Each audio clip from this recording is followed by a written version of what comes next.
Institutions Committee. It's Thursday, January 16th. And this is our first meeting of the morning.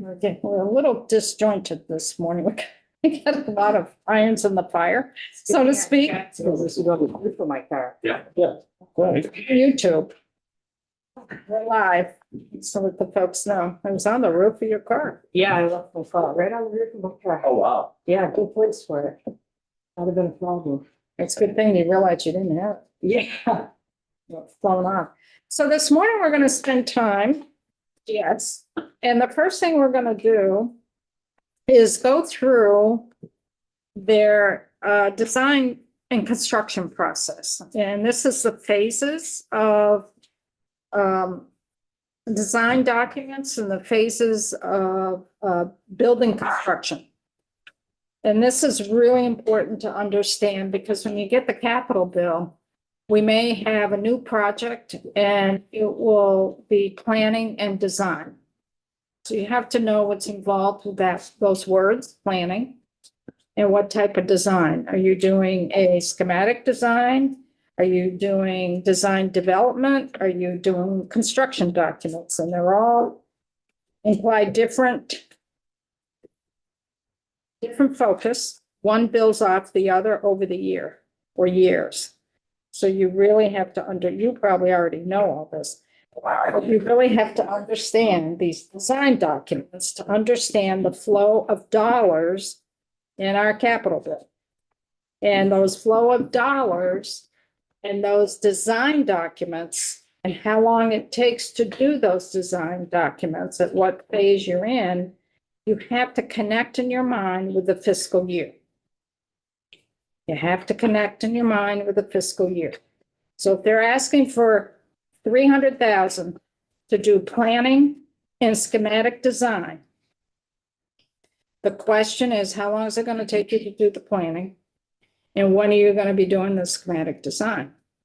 And if they say, well, planning is only going to start in September of this year and not get completed until July of next year, you're in FY '26, but you're asking for money for schematic design. You're not going to start until FY '27. So you need all that money up front. And we break it up, put some in FY '27. So you got to kind of think that. Does that make sense for folks? Yeah. And that's how we work our cash flow. That's how we work the flow of dollars. So I don't know if it's a commissioner that's coming up or Joe. It's up to you folks. And I know you have this document that explains all these phases. Believe it's me? Absolutely. Oh, Joe, welcome. Got to start sometime, right? Yeah. Let's jump. Hey, you know us. You No, most of you. want to I say, grew up with it. oh, What's going on at that end of the you table? know about the rats in the basement? No, he does not. We have rats in the basement. That's a story with grandma and grandpa. We'll tell it off. Do you want me to hand this out now? Yes, for those two. So that, did you copies for everyone? Those are the 7 copies. Those are the 7. Remember yesterday, everyone raised their. Bring it in. Bring it on back. Bring it on back. These are for folks who want printed copies. Do you want printed copies? I know somebody down there. And Mary wants, I'm sorry, and you want printed copies. And then it's a couple extra that you can put on the middle of the. I think it's okay. I mean, when we get there. We got it, see, just put on. Although I did try to follow the. Just put it in the middle, find somebody. Got it.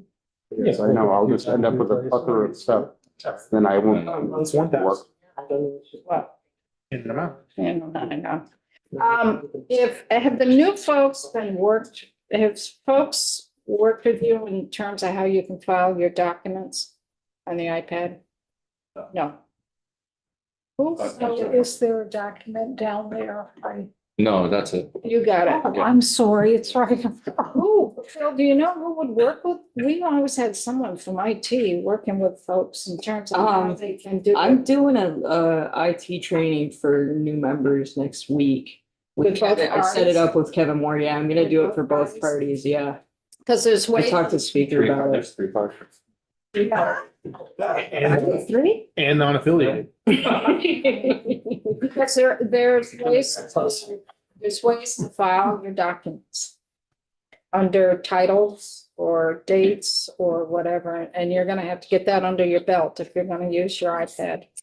I did receive 90 seconds of training from Troy yesterday, which I found really useful. Actually, it is Yeah, fairly that's all you intuitive. need. I don't know what Gina's doing, but 90 seconds should cover it. Yeah. I'm not, 10 minutes this morning, so Troy's the man. I am much more functional than I was yesterday morning at this time in that regard. Well, we're not gonna say anything because we're on YouTube. All right, it's all good. Just, She's picking on you. I'm picking on you, Joe. Is that, You'll get used to my sense of humor. Not so sure we will.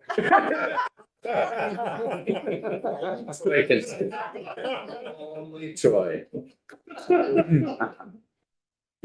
Okay, Troy.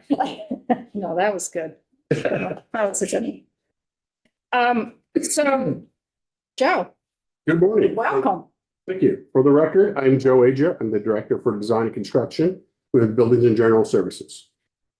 As Madam Chair stated earlier, going through what the phases of design and construction that we at BGS go through for our projects. Not all projects have all phases of design. So starting up first is programming. Now, programming is also known as planning, pre-design, a few other things that are out there. And that's really when you get a new, maybe not a new project, but even some major renovations, when you have to go through and you're planning what you're doing is developing what that actual scope is. So we actually get some projects that say, I need more space. Well, this is in the programming phase to define what that, how many people need the space, where they're going to go. So you're looking at square footage, whether or not it's inside an existing building, whether you'd be looking, going to go outside, you'd learn that through this process. And so you're gathering all of that information, you're putting it together, and at the end is a report that says, we need this. Sometimes it's relatively simple. Sometimes it is that, they don't fit in their existing space because they've added a new program for this department or agency. So then you're having to look elsewhere. That elsewhere could be, put an addition on a building, new building, relocating to a different building, lease space, and the likes of that. So all that starts at that programming phase. As I said, not all projects start there because some of our projects that we do are pretty straightforward. It's replacing a roof. Basically, we can go back to, since I've been here so long, you can go back to drawings that we did 20 years ago and reuse those, pretty much. The only thing that has changed is the energy and the code for buildings now, the energy code. And what that does is now basically we're adding insulation to that to meet those new requirements. That's a different story, so I'll stop on that one. So that's what we're looking at. You're also looking at permitting during that time frame. So if you're inside a renovation inside of a building, permitting other than with fire safety for life safety code only comes into play. If you're doing an addition, new building or the likes of that, then you're looking at local permitting and potentially even Act 250. So I'm just wondering if you have any of your spreadsheets handy. I can point to some of the language on some of the projects that we've done. So if you go down like to line 14. The spreadsheet, like if you go down to line 14. Has 3 acre stormwater, 3 acre parcel stormwater, planning. See, planning, design, construction. So the money that we put in there, which was for this year, this fiscal year, we put in 1.5 million. Top of 1.5 million of the previous year is going towards planning. In design. All of it, but planning is first. If you go down to lines 26, DOC, statewide HVAC systems, again, planning. design and construction. Just trying to see if there is any place that just says planning. May I ask a question, Madam Chair? Sure. Line Kevin? 26. Yeah. We went from 700,000 to $5 million in FY 25. Yeah. So the project's ahead of schedule that much? No, what we did was we've done some planning from previous capital bills that doesn't show up here. And from that planning, they determined 2 facilities. The big one being Springfield, which is about a $4 million job, I believe, to do Springfield. And the governor recommended 5 million plus, I think in fact it came in cash first. And we moved it over to bond because they want to get that one done. That's what happened, but it started in FY 23, not FY 24. That's why in FY 24 you see nothing. Because we already put money in the previous capital bill. To start looking at our correctional facilities to see where we would be putting in HVAC systems. And then we had planned when we did the 24 and 25 budget at the beginning, we knew we still had money in the bank, so they didn't need money in 24. But we put money in 25 of 700,000 to continue the planning and get into some design documents. And then when they did that in the interim of FY 24, so when we came back in session in January of 23, they were far enough along in their planning and design to know which facility they were going to do and then the projected cost. Okay. So that's why it came up to 5 million. That's why we do a budget adjustment. So it wasn't a scope change, it was, you had more information, so you knew what it was gonna cost. It was a scope, it was kind of a scope change because they were looking at all the facilities and then really zeroed in on the most Very good. important ones. Thank you. Commissioner? So thank you, Madam Chair. Wanda Vanoli, Commissioner of BGS for the record. And one of the things that, you know, in what you're doing and using the spreadsheet, I want to take you back to yesterday. Part of this programming that Joe was talking about, this is the work that's also done by Eric Pembroke, the Director of Planning and part of, I think one of the bullets that Joe has here that's really important is gather information from the intended building occupants. So I believe you put money in the capital bill for 120 State Street. And 120 State, and Joe, you're gonna correct me, please. But 120 State Street is about a whole heating system and air system. And but part of that, in order to do that, they had to do space programming because they've been looking at it. So that's where this really comes in. And this is where BGS connects with the agency or the department or the program and service. And we start talking and communicating with them about what are your program needs. We want to understand what are the services you're providing. Because it's not just office space, as you know, it might be a correctional facility. You know, it could be a specific space or program or service that AHS is providing. So this is really critical. If we don't get this right, Joe, then we keep going back to the drawing board, right? Yes, that is correct. Hopefully it's in this phase. And right, we want those discussions and understanding the program. So we have to engage and understand what are the services that entity is trying to provide in order to do this well.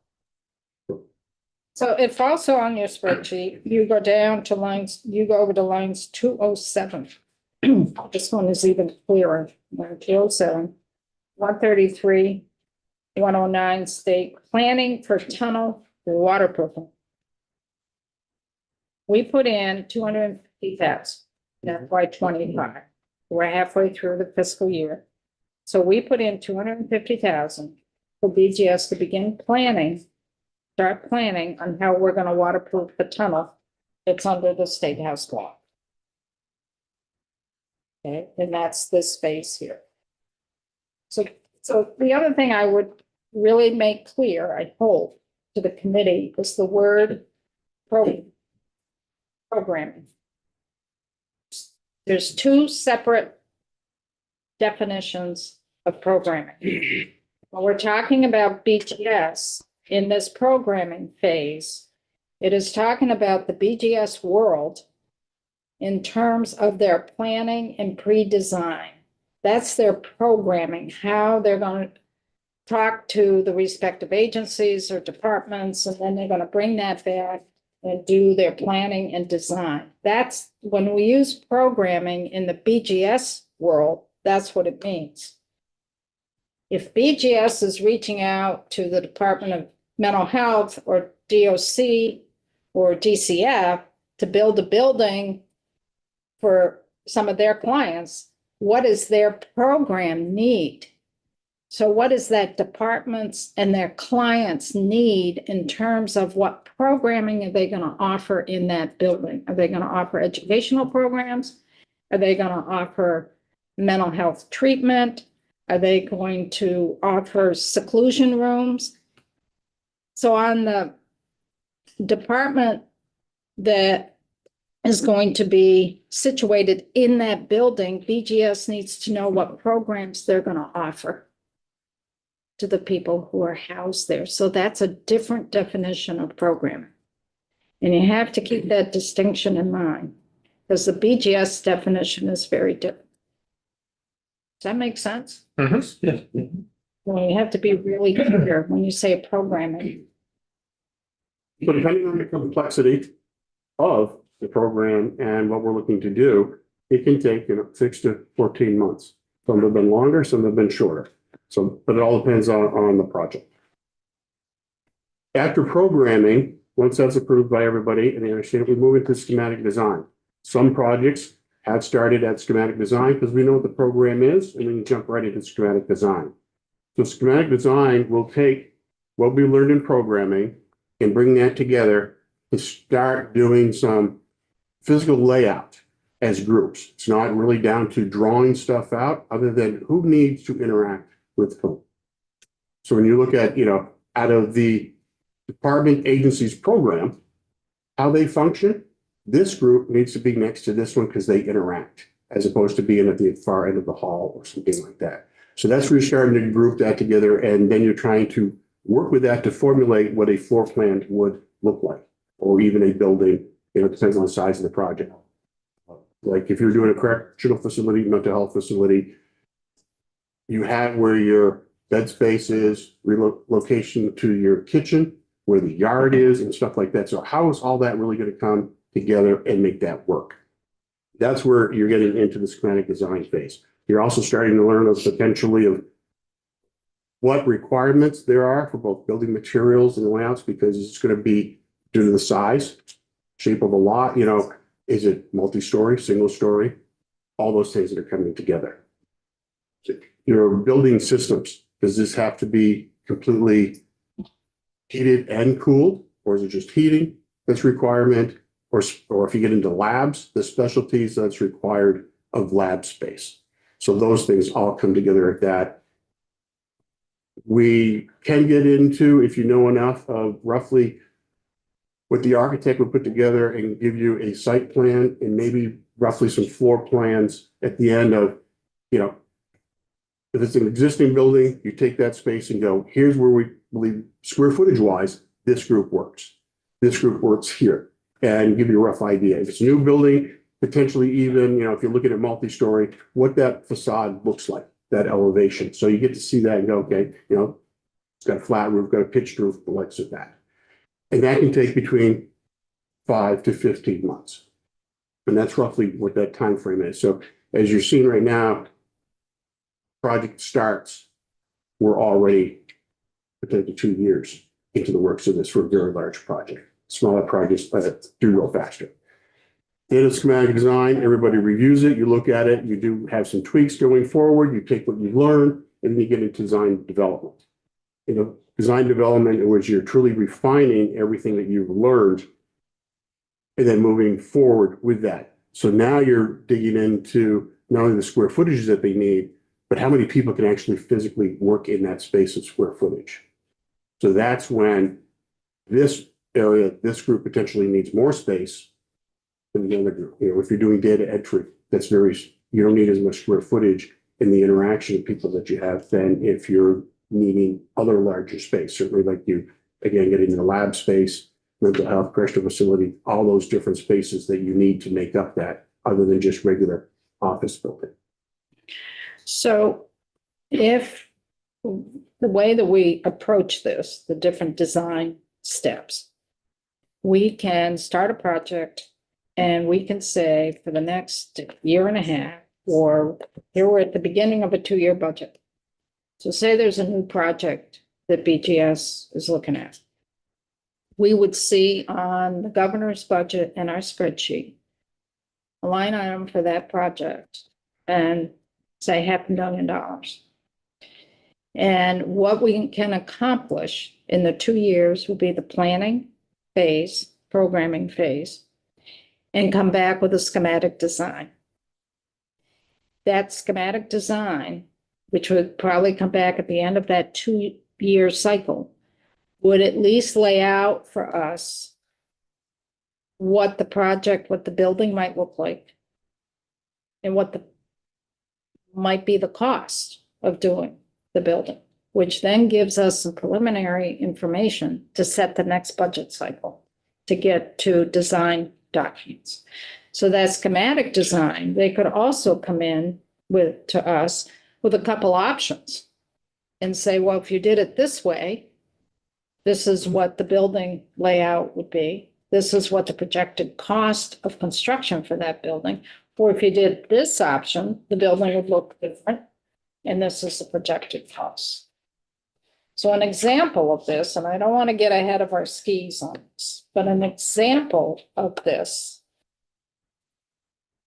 would be, I'm going to say the juvenile facility. I was thinking of the corrections facility, but I'll go to the juvenile facility. They could come back if we were building this juvenile facility with capital dollars, if we were doing that.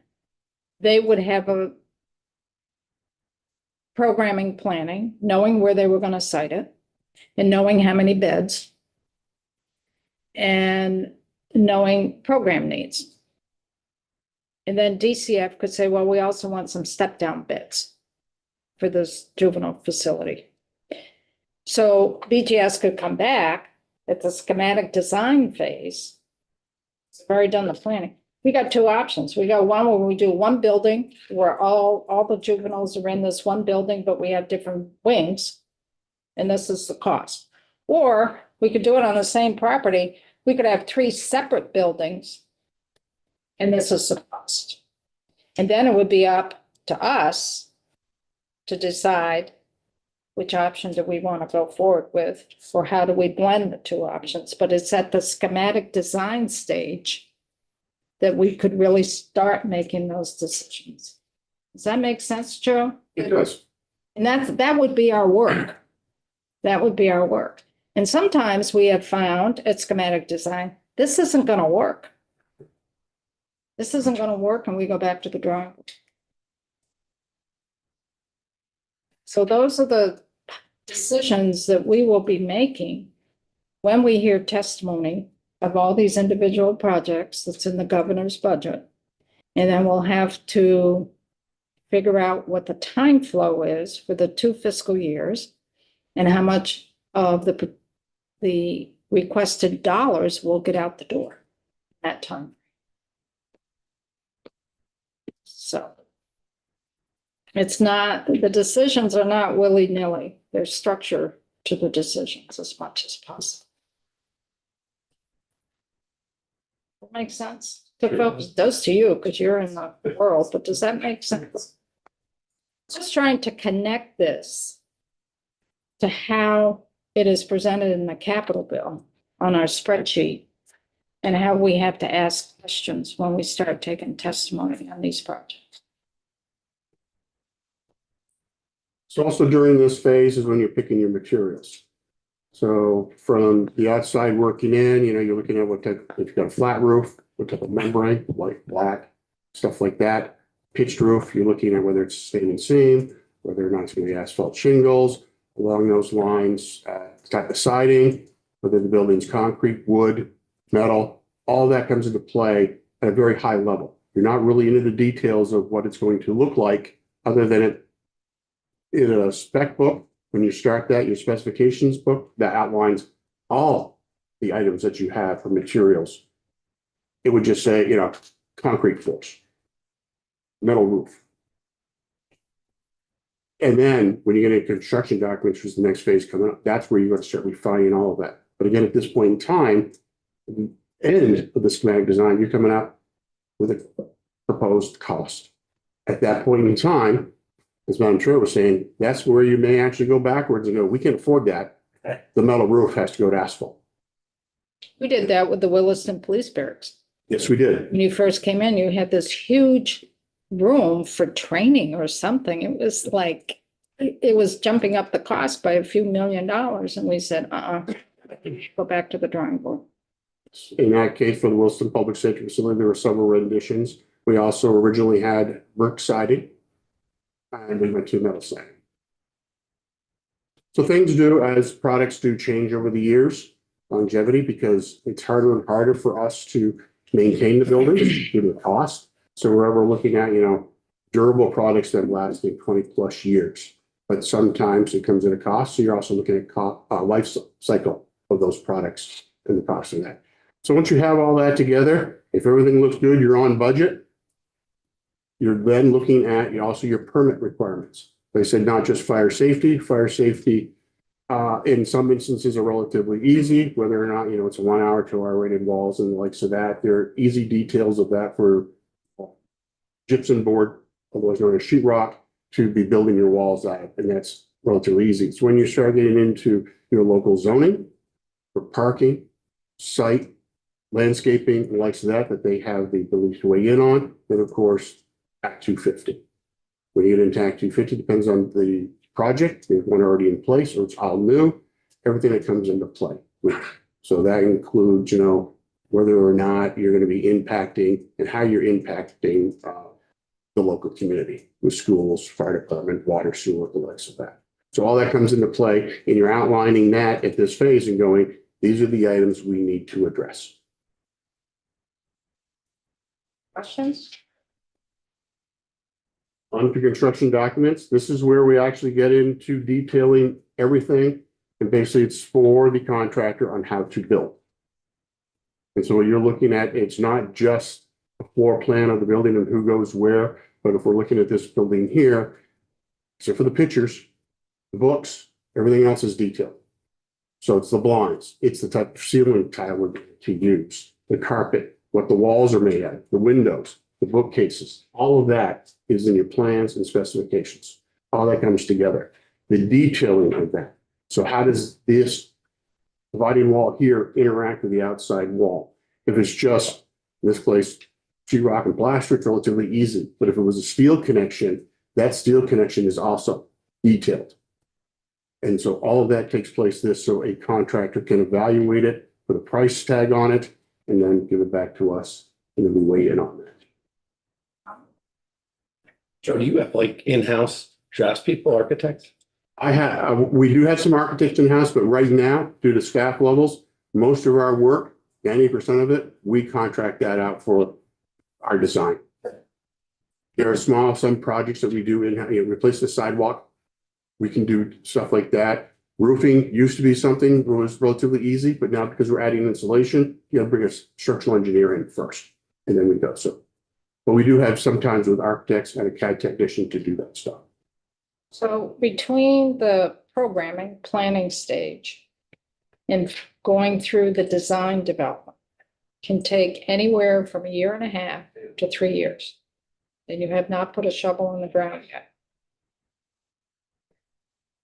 So just keep that time frame in mind when you're building a correctional facility, or you're building a courthouse, or of that nature. It's going to take a long time to get to the point of even putting a shovel in the ground.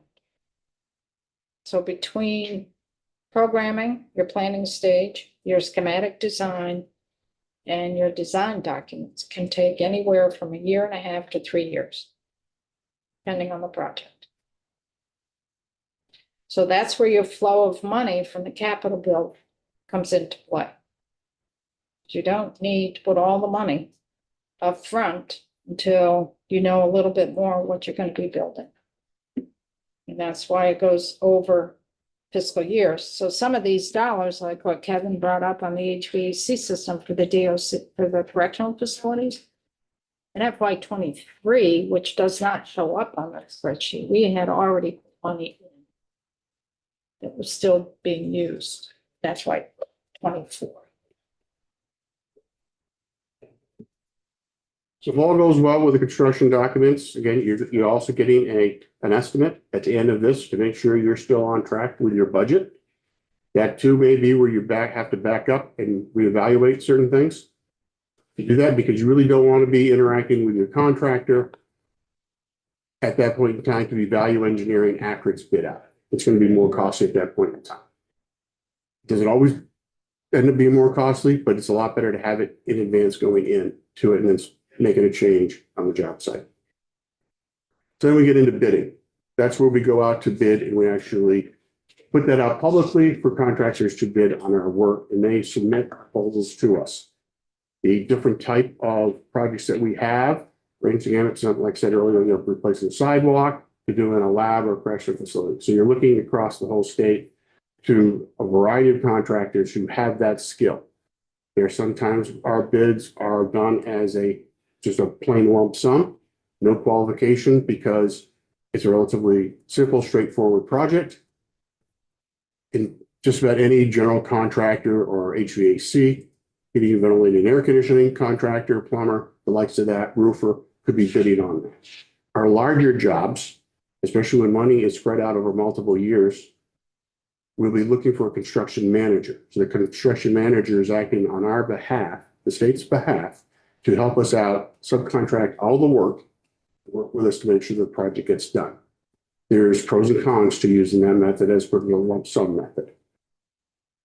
We do them both, and there's another design build method.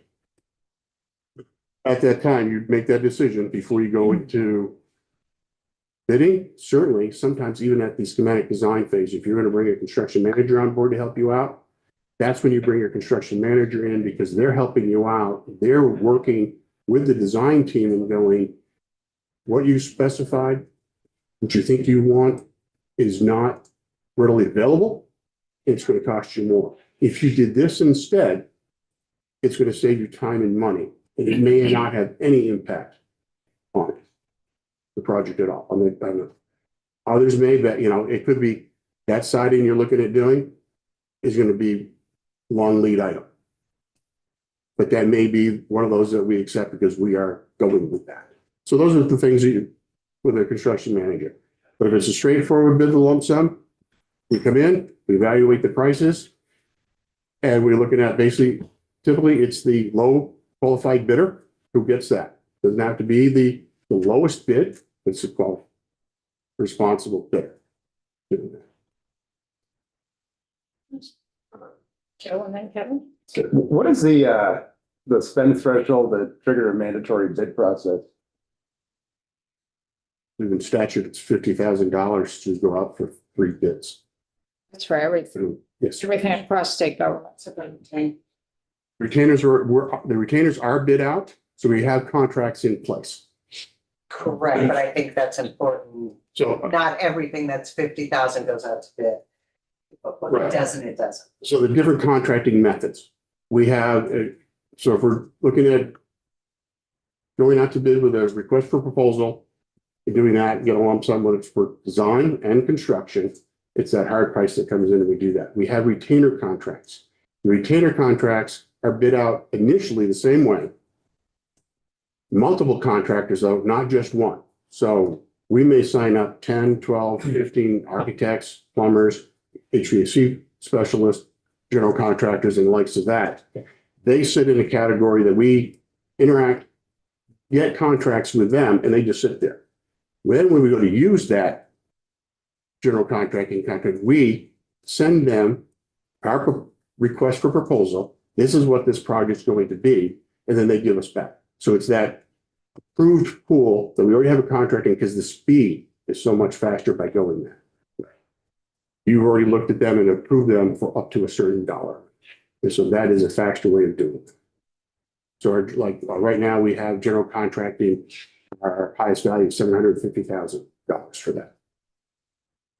And one of the changes, Madam Chair, this has been a significant opportunity for BGS. So when the statute says 50,000 that we're required to bid, they've implemented this process for bidding retainer contracts. And basically those businesses are so when something comes up, even like on major maintenance, we still, the individuals that are in that category, for example, contractors who do roofing, we just then, Joe's team communicates with them, sends them the scope, and we get a bid and we can move forward. So we eliminate some of that time where we have to go out to bid, do the 2 weeks, review the bid. So it's one of the, I was pretty impressed, Madam Chair, coming back to BGS and seeing the system in place, because it does help with efficiency. It does. So you okay with that, Joe? Okay. Yes, I am. Thank you very much. Kevin? Do we use any other contract other than fixed price? Do we ever get into cost plus fixed fee, incentive fee? Do we do any? We do construction manager and doing that somewhat of a fixed fee with a construction manager so that we know going in what their general condition costs are going to be and what their markup is on material, and also what the construction manager fee is to take care of everybody in the back office and their profit. So we do that. Those are typically on our larger projects that span multiple years, but we have done it on more complicated projects or projects that require like generators, switchgear, HVAC units. We get them on board sooner. We can actually start pre-ordering. That way they're responsible for ordering what is required in the design, but we can get that because some of that equipment is 10 to 20 months out. So that way we can do that. So that's when we use that. If it's a straightforward project, we do lump sum. And you can't go out to bid until you have the money in the bank for the project, correct? You know, because now we span multiple years and bienniums for some of our larger projects. We try to do that. That is really the best thing, to have all your money in hand before you go out to bid. But for our larger projects, I mean, you know, if you're looking at the women's correctional facility, that's up there 70+ million, we're not going to get that in 1 year. Long-term planning. So with that, and you don't need all that money sitting there for that also, because you're not going to spend it for 2 to 3 years. So that's that whole process. And that's what we have to weigh, because you want to make sure as you move along and then you get into your final construction documents and ready to go out to bid, you're committed, we're committed to that project and we have to pay for it. And what the balance is going to be for these large projects. And we can use the example of the women's correctional facility, 70+ million to build that. And that's on state-owned property, state-owned land. And the Debt Affordability Committee is recommending we bond less per year. There's some pressures there on the capital bill. A lot of pressures on the capital bill. And that's on top of meeting our federal. There's a lot of federal dollars for water and sewer, particularly with the IIJA from the federal government, the Infrastructure Jobs Act. That really boosts a lot of money for our municipalities for their drinking water and their sewer projects, but we have to match those federal dollars. So we need to have dollars from the capital bill to match those federal dollars so that our towns aren't holding the bag. We have to follow through on our commitment to our communities. And do we have to actually spend the money in the fiscal year to get the matching, or just budget it? You have to work with the fiscal year of the state and the fiscal year of the feds. And you can't bank we try not to bank the money. We try to spread it out for when the match is needed. Right. For that, but we want the commitment to make sure the money is there. Right. I understand we want to do it that way, but life isn't perfect. So if you miss it, do you also miss out on the matching federal funds? You could if you don't have enough of the state fund that connects with their fiscal year allocations. Gotcha. It's very complicated. I don't want to get in the weeds with it. But you got to make sure that the money's there for when Sure. the time frame that the federal dollars are available, which doesn't match up always with our time frame of fiscal years. And for those that are following along with the schedule, this adds potentially another 2 to 4 months. So that bidding phase is we advertise for bid. We like to do minimum of 2 weeks. It can be longer or it can be shorter. Again, it's about the size of the project and about getting contractors to see it being advertised, being able to get to a job site to do a pre-construction, a pre-bid meeting. The pre-bid meeting is basically you go to the job site, if you have a job site. If it's a new site, something like that, now it's so much easier to do it online or something like that if you don't have a site to go to. But that gives the contractor the opportunity to walk through the site, look at things. Some of them already have had their plans and specifications purchased, and they're evaluating that going through and have an opportunity to start asking questions. So they're going through and all that comes after the pre-bid, your questions are coming in, and then we have a date where all questions are due by. We sent out what's known as an addendum that just answers those questions and or provides additional information. Sometimes we've even added drawings to that. So if you're going to do drawings because the contractor pointed something out as to it's not going to work, it's not clear, that can add another week or two to that process. So that period then can be extended. If you do that, we may add another question and answer period to do that, so they have an opportunity to comment. Once that period is done, usually it's depends on the size of the job, number of questions and answers. You're looking at a week to maybe 3 weeks before you actually do and you open the bids. Then you go through the bid, looking at the bids, evaluating them. If it's a straightforward lump sum, you're looking at basically what the price is, but you're also looking at, is that a contractor that we know we've done business with and the likes of that? And normally it is, because you have limited contractors in the state. If you're doing a selection process, then it's a scoring process. They're submitting a proposal, not just a lump sum price. They're submitting a proposal, and here are the skills we're looking for. So if you've never done any construction or design for that matter, in a correctional facility, a lab, or mental health facility, that duration of getting a job done, the products that we use. It's not as you're typically walking through a non-historic building where you have metal door frame. The gauge of that is very lightweight, 20 gauge. In a correctional facility, you're down to 12 and or 14 gauge. It's one person moving a door versus potentially 3 trying to put that door frame in place. And that door frame also gets slushed into place. So all of that, if you haven't had that experience, you then have a hard time of properly putting a price together to handle that job. And not looking to put anybody out of business. So that's why we're doing that selection. Have you done work like this before in the past? So And I think it's important, I just want to add to that, it's the skill set because of the uniqueness of these facilities.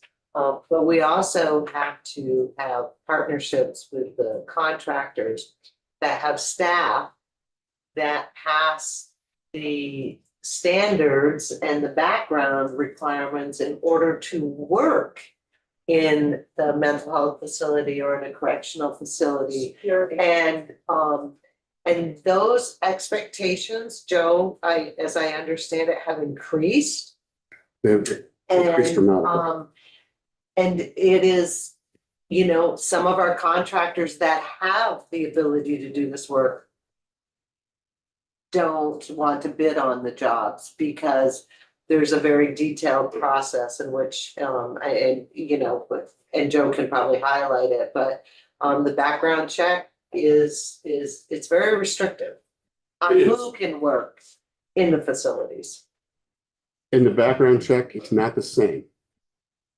Correctional facility is different than a public safety facility, different from an AHS facility, different from working in this building, different than working in the pavilion or the governor's office. So even though we've had a contractor on a job over here, doesn't necessarily mean that same number of people can go work on this job. It's a different background check. Public safety requires fingerprinting.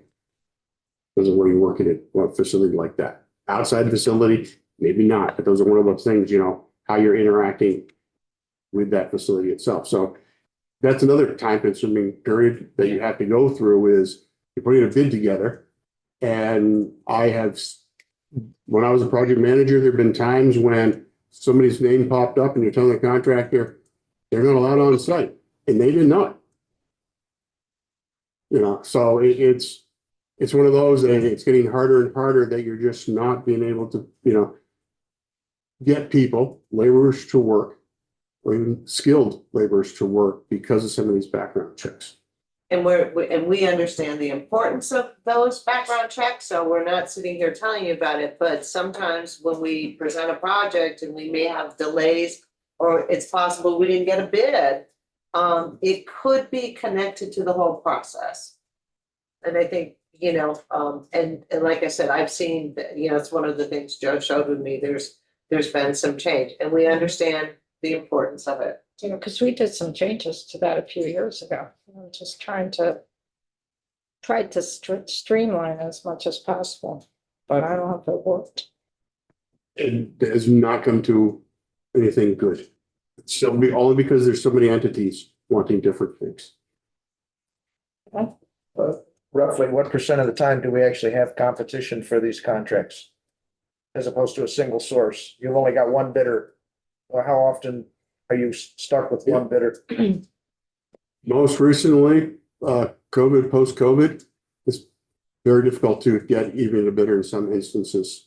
It's about not only what the job is, it's about where it is, so the background checks and the duration and the place of that. So it is very difficult because they don't have the manpower. In this state, when you're looking at, if you divided it even north and south of the state, and just looked at it and said, how many of your specialty contractors, your plumber, your mechanical, are in that portion going up to the Newport area?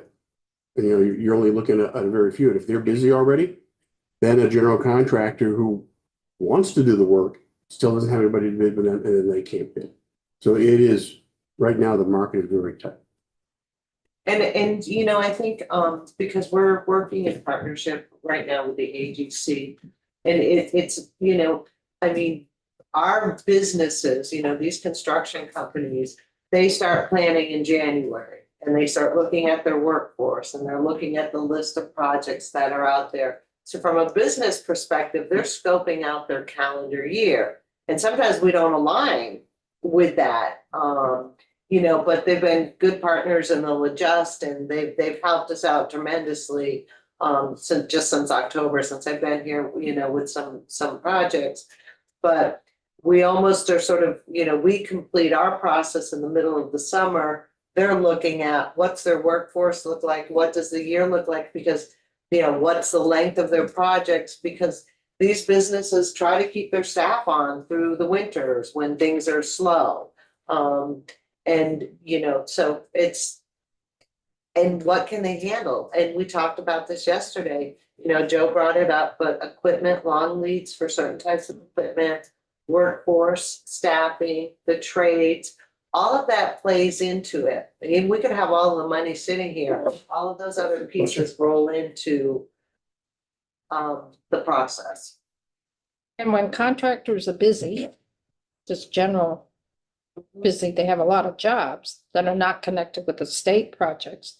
And then state projects come along, there's a longer delay in them being available for state projects. And the costs will be higher because they don't need the work. If they really needed the work, then they negotiate costs. But if they don't need the work, because they have so much work as it is, the price is going to be pretty high.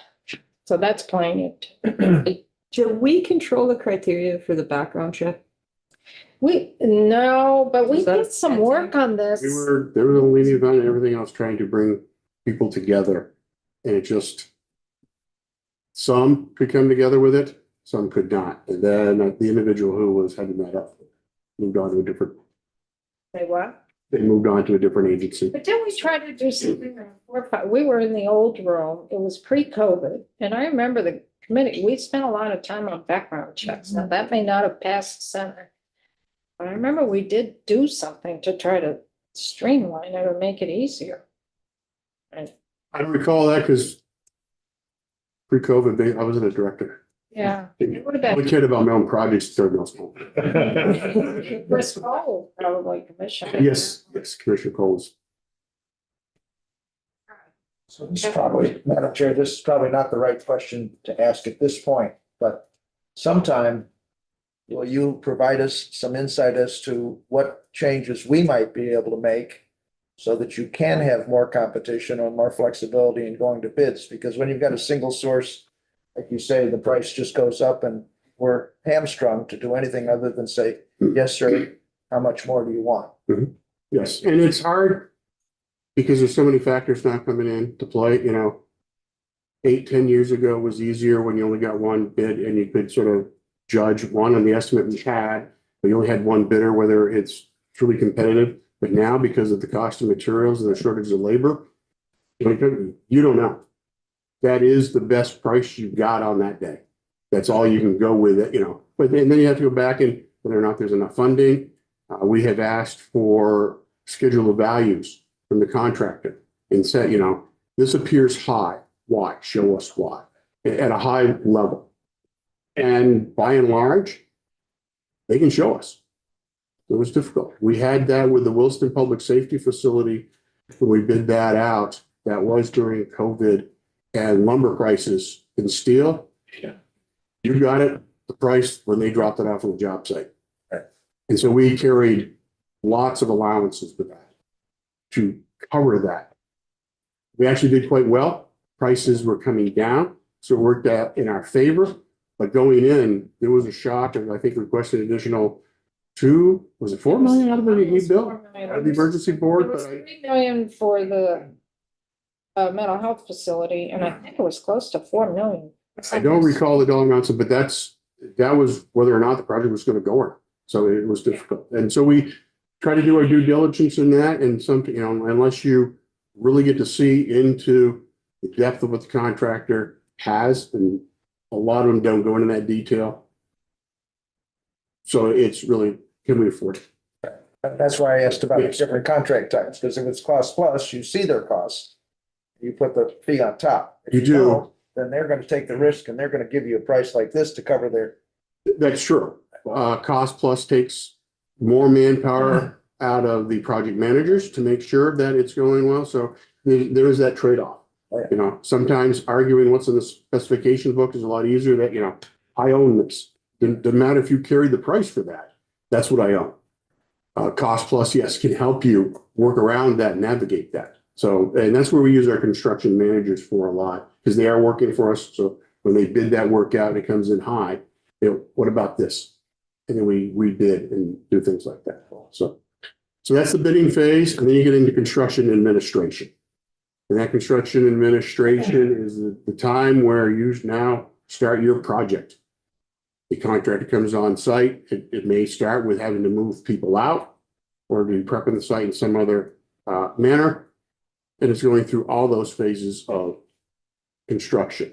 And that means from the demolition all the way to the final, sometimes ribbon cutting. But during that, sometimes we've had to move people out. So we have to go prep, place in advance to move people to before we start renovation.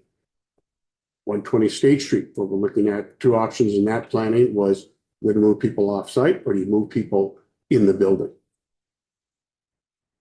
Since the commissioner came from over there, she has said that she believes it can work inside the building, but there's also a trade-off on dust, noise, dealing with contractors in the elevator and everything else. So there's that trade-off. And a courthouse, that's very difficult because they're doing recordings. It would be no different than doing construction in this building while you're here. With that noise level, you just can't live with that. And we understand. So there's sometimes at courthouses, we've done night work. Make it work. That's cheap. Uh-huh. So we have been lucky as to instead of trying to expedite the job, that the contractor has decided that, if we can start at 4, there's no increase in price. So, our contractor has come forward with that and said, that could work. It's like, I'll take that, and we just have to let everybody know that it's going to get noisy at 4 o'clock. It's the only way to make it work. So, but yes, otherwise, if it's truly night work, it is expensive. And it's harder too, because you just can't run to the local store to get whatever parts you need or fitting, and even though it's a plumbing warehouse, they're not open. And so, you got to plan ahead for a lot of that stuff. And in a correctional facility, there's even more costs because if you're changing out steam pipes or you're doing door controls or the HVAC system, you sometimes have to close the unit, which houses anywhere from 20 to 50 people. But you got to put them somewhere. You got to put them somewhere. So that could mean moving them to another facility. It might mean putting them in the gym. It might mean putting people down in Mississippi for a while. So those are extra costs, and some of that is picked up through DOC's budget. So and then also if you're working in a correctional facility, the construction time and employees of that contractor, it takes more time to even physically get into the building with their equipment to work because of security issues. And so going in and out, they always have to check security for what equipment they have, what tools they have, all that has to be documented. And that's an increase in costs. It could take an hour or two, beginning of the day, and the end of the day, that being that hour or two to get you in and out, depends on what you got, because they do tool counts. So, if you got 3 screwdrivers going in, you better have 3 coming out. Because if you don't, one of them went somewhere. Then they do, right, then they're doing a lockdown and they start doing a search for this stuff. If you're closing a unit, we have the benefit of, there's a count going in, everything's locked inside of that unit, so it's a bonus. That at the end of the day, you're not getting out, so it's just individuals walk. But because of the number of doors you may go through, if you forgot the screwdriver in the truck, that could be a half-hour trip. Just to do that. If it's during lunch, it's even longer. Or if you're doing a head count or something like that, there's a lockdown. So it's really, that's another reason why correctional facilities cost more, but you also want a contractor who knows what they're getting into. Because there are a lot of them that we have tried new, because we're always looking to bring new contractors in. And it's like, okay, this is what you're up against. And until you go through it, you don't really realize that here's the tool bag you typically go in with. If you don't need everything in there for this job, you really don't want that. You see much misclassification these days, Joe? It's, is there like safeguards? I know a lot of these companies will hire someone as, or classify them as a laborer, but really they're doing a lot more. But I think because of the job, and if they're not union, there is some of that trade-off going on. If it's a federal job or federal funds, then they are in that and they can't really switch unless you're going to increase or decrease their pay because of that. When I was a project manager, when I ran into that, was Hartford Rest area, where the individual for the concrete work drove down additional steel, and the foreman on the site was, we're going to pour today, and you're staying to tie steel. Well, that was a laborer delivering the stuff. But once he started tying steel, then he's a steel worker. Non-union, sometimes, they're still in that trade, but sometimes it's also about experience to help out, because you're shorthanded sometimes. But I don't know how they deal with that in the back end. But I don't see a lot of it. okay, thanks. So once you're done construction, you have what is known as your closeout. You can do commissioning, and what your project is. And that's sort of what happened yesterday with the air handler. They were tweaking that to make it work. Is that what was causing that Yes, it was. wave? It was when you were looking at, it's not fixed, but it's temporarily fixed by, you're just going to get constant flow, nothing else. So yes. So right now, yesterday, when I was looking at it with Tay Southwick, my mechanical engineer, you can look at the data and it was just going up and down as you heard it. The Now, it died. It's all just a flat line. It's all one speed, nothing else. So Monday, they'll be working on that when you're not here to try to make that work. That's because of the new air handler. Yes, it is. Because Tell we're me that gonna goes be in. careful with the ductwork, because the old ductwork is still in there, the size of it. And if with the new air handlers, we could pump a lot more air through it. And if we adjusted it for that, then the ductwork would be vibrating and rattling and all sorts of noise. I mean, Voice we're zero. not going to be like a 747. No, it'll be a little quieter, more like first class. So along with that, you're collecting what are known as as-bills. Those are drawings that we take as you're constructing, nothing is exactly that is shown on the drawings. Some things change, dimensions may even change. And so your as-built or record drawings are your contractor is marking up that set of drawings. And even product may change. And that would be part of that set that comes in that we've used this type of a light fixture than the one you specify for whatever reason. All that then comes back to us and we keep that in our file so that when we go forward the next time, we have all that information. Commissioning, you're gonna want back on that one. That is basically almost anything that moves is what you want to commission. So that the windows will operate properly. It's more than just dealing with the HVAC system. So we did the heat plant next door at 122 State Street. A lot of moving parts and you made sure everything properly. So if this unit started, that one started next, you made sure that does.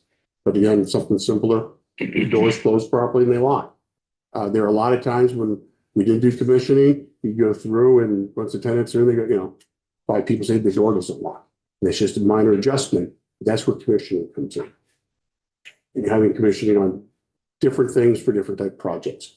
Lab is the worst one out there because they also then have to be certified. I think that's it. Dr. Construction Administration. Yeah. So as you can see, there's a long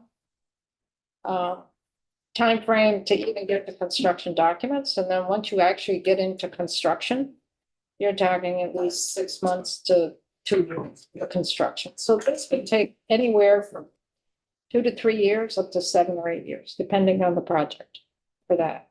Yes. So keep that in mind when you start looking at the dollar amounts and what the project entails and these steps that need to occur and how that lines up with the dollars that are being requested. Also, at the completion of a project, and this is the repro committee, Mary and Troy and Brian. You've had maybe 3 years, 5 years worth to do this project, and they finally have completed the project. And over that time in the capital budget may have accumulated $5 million or $10 million. And they have some of that money is left over at the end. They didn't use it all once they close out the construction, once the project is done. They may have 5,000 left, they may have 50,000, or they may have 200,000. And then we can reallocate those dollars. That's what the reallocation piece is all about. Okay. Any questions on what Joe has presented so far? Because what I'm thinking is it might be a good time to take a break. And then when we come back, we can pick up updates on some of the projects here in the spreadsheet. Not a question, but more of a comment for especially newer members. Any of this information, you don't have to be an expert on. Right. no You're kidding. not going to go do Joe's job, even if we have in the past. Many of us have done certain of these jobs. That's cool. We're not going to do that. We're not going to be project managers. We're not going to do any of these jobs. You need to have a high level knowledge. And yes, sometimes, well, why is that the case? It's kind of important, but not necessarily always. So having that high level overview that helps us do our part so we understand where the parts go. We don't have to be experts. So don't worry that you're not, and we get curious. I know I'm curious about everything, but you don't need to go all the way down that rabbit hole, or we'll have too much information that it kind of makes it harder to digest the stuff that we have to do. And in some ways, like you can't be an expert on everything. So don't try to be, and don't worry if you're not. And that's why, that's the beauty of a legislative committee makeup.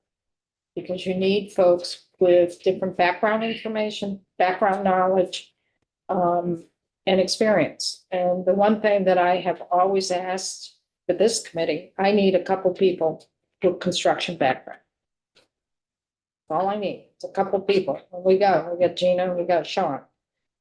And if I don't have any construction people sitting around the table helping us, it's a heavier lift.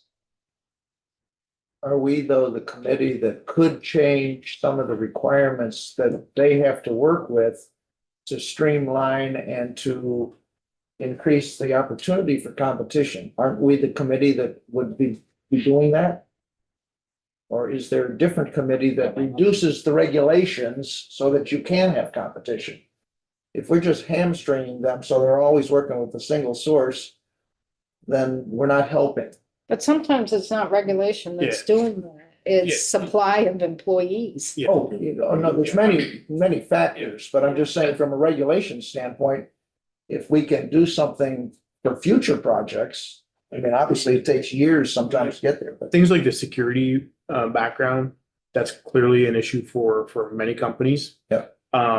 But overall, like Alice just said, we all know this, especially since COVID, it is extremely difficult to get. Everybody's busy. There's less, I would say there's less people, but everybody's busy. There's a lot of projects going on, and you just don't have a pool. I mean, this is not.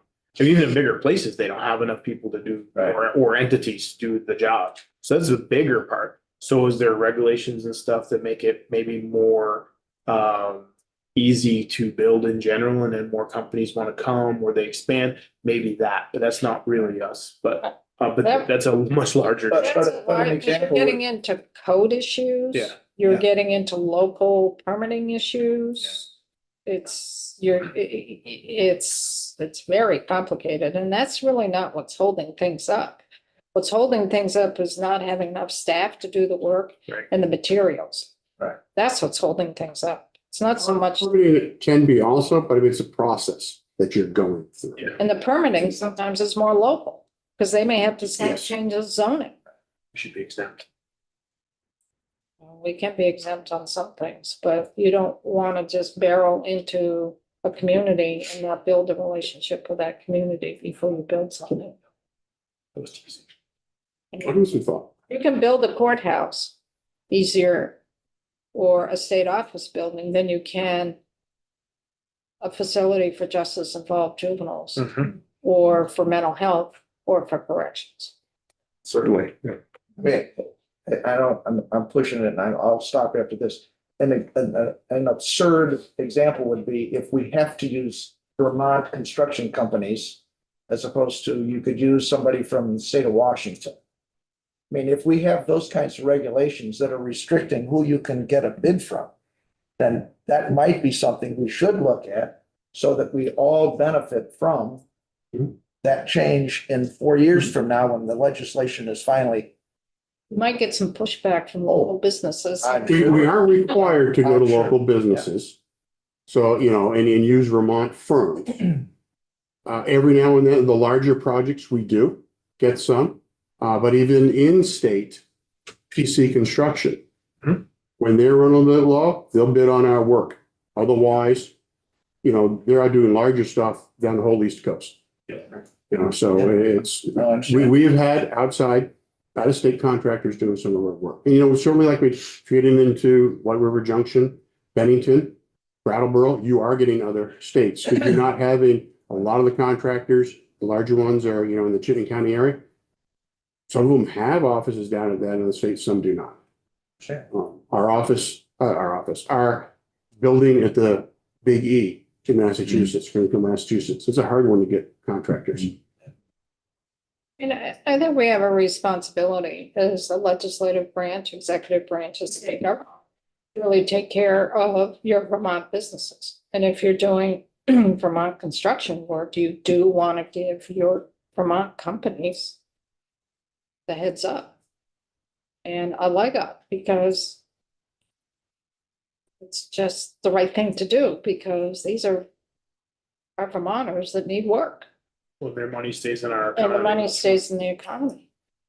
Obviously, you don't want to be hamstringed, but yeah, Right. there's a benefit that goes deeper than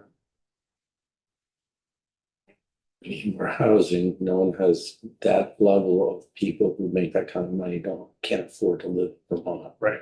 So they can't move here to get those jobs. And a lot of our projects, to be honest, are just the scale of them compared to what they're doing in other states. Maybe not Wyoming or something, but like many states, small potatoes to a lot of, you know. Big to us, small to them. Yeah. Yeah. We'll give it some thought though, about whether, whether there are ways that could improve the number of bids we receive. I'm not sure, like the chairman alluded to, I'm not sure that there's a clear slam dunk because it's a complicated No, I wouldn't expect that. set of factors. Right. But we'll think about it. Thank you. So let's